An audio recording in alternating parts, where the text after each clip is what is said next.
Okay, Ford Territory. Lock the car. Unlock the car.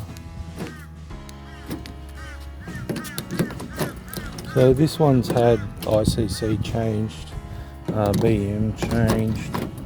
Don't know why.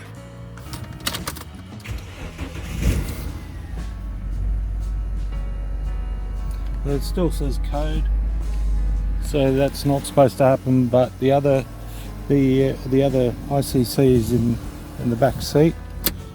There's all this stuff going on. Lock it, unlock it.